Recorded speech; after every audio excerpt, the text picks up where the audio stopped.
Kali ini kita akan membahas mengenai prokrastinasi, suatu kecenderungan untuk menunda-nunda tugas yang seharusnya dikerjakan. Saya akan membagi penjelasan mengenai topik ini ke dalam 2 video. Di video pertama, saya akan membahas mengenai pengertian prokrastinasi, contoh-contoh dan penyebabnya. Sedangkan di video kedua di minggu mendatang, saya akan membahas mengenai dampak prokrastinasi dan tips untuk menanggulanginya. Kita mulai sekarang.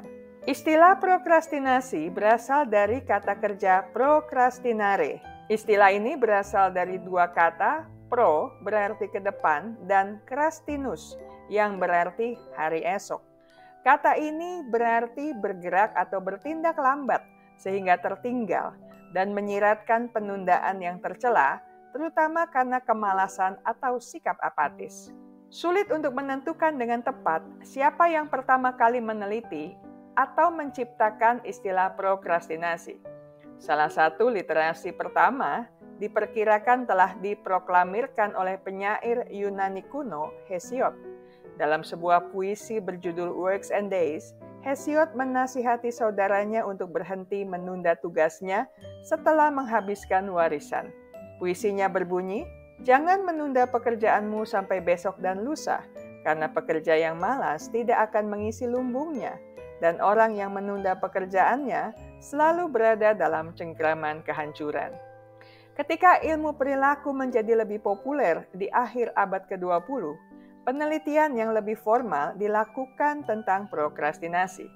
Salah satu buku akademik pertama yang membahas prokrastinasi secara mendalam adalah Overcoming Procrastination oleh psikolog Albert Ellis dan Bill Knaus pada tahun 1977.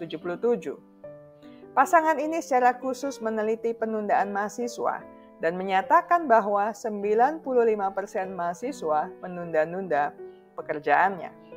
Psikolog kesehatan Laura Solomon dan Profesor Studi Wanita Esther Rothblum yang terinspirasi oleh Ellis dan Knaus kemudian mengkonfirmasi frekuensi dan alasan mahasiswa menunda-nunda. Mereka menemukan bahwa alasan paling umum mahasiswa menunda-nunda adalah takut gagal, tidak menyukai tugas, dan malas. Alasan yang kurang umum termasuk pengambilan risiko, pemberontakan, dan kesulitan membuat keputusan. Prokrastinasi bisa terjadi pada siapa saja di segala usia dan dalam berbagai situasi. Prokrastinasi bisa terjadi mulai dari hal-hal kecil seperti menyikat gigi, berobat ke dokter, membayar tagihan bulanan, sampai hal-hal besar seperti menyelesaikan proyek kerja. Para pelajar dan mahasiswa biasanya melakukan prokrastinasi dengan cara menunda mengerjakan tugas sampai mendekati tenggat waktu atau bahkan setelah tenggat waktu, menunda-nunda belajar untuk ujian atau tes, menunda-nunda mengerjakan proyek atau makalah, menunda-nunda mengikuti kegiatan ekstrakurikuler atau organisasi, atau menunda-nunda mengerjakan pekerjaan rumah tangga dan tugas-tugas lain di luar kegiatan akademik. Sedangkan di kalangan karyawan, mereka bisa saja menunda mengerjakan tugas sampai mendekati tenggat waktu atau bahkan setelah tenggat waktu, menunda mengerjakan proyek atau laporan, menunda mengikuti rapat atau pertemuan, menunda mengerjakan tugas administratif, atau menunda mempelajari keterampilan dan pengetahuan baru. Di antara ibu rumah tangga, prokrastinasi bisa berupa menunda mengerjakan pekerjaan rumah tangga seperti mencuci, memasak, dan membersihkan rumah, menunda-nunda mengurus anak seperti memandikan, memberi makan, atau mengantar anak ke sekolah, menunda mengurus diri seperti berolahraga dan bersosialisasi, menunda mengerjakan hobi atau kegiatan yang disukai. Apa saja penyebab prokrastinasi?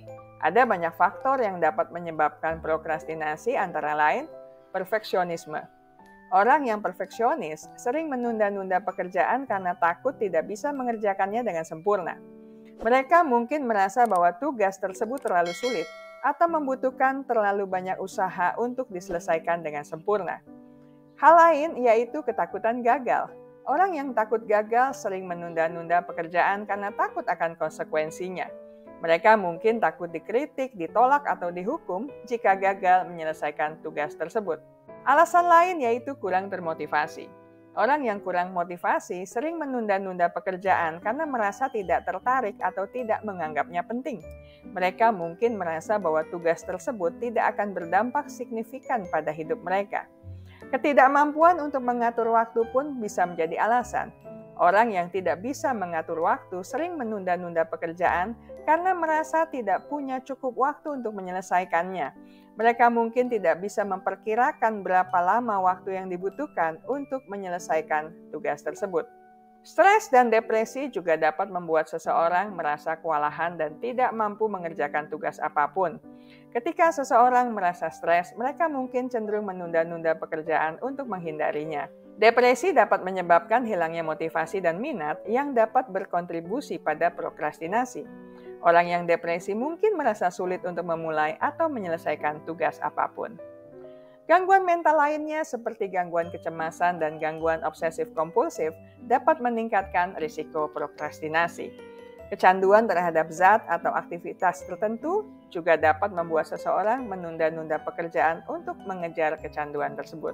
Lingkungan yang tidak mendukung, seperti lingkungan yang penuh distraksi atau yang tidak memiliki struktur yang jelas, juga dapat meningkatkan risiko prokrastinasi. Beberapa orang mungkin lebih cenderung menunda-nunda daripada yang lain karena faktor kepribadian seperti sifat impulsif atau kurang disiplin. Kita sampai di sini dulu. Kita akan lanjutkan di minggu mendatang dengan pembahasan mengenai dampak prokrastinasi dan tips untuk menanggulanginya. Ingat baik-baik, kesehatan mental Anda sangat berharga. Jagalah, pertahankanlah dengan sekuat tenaga.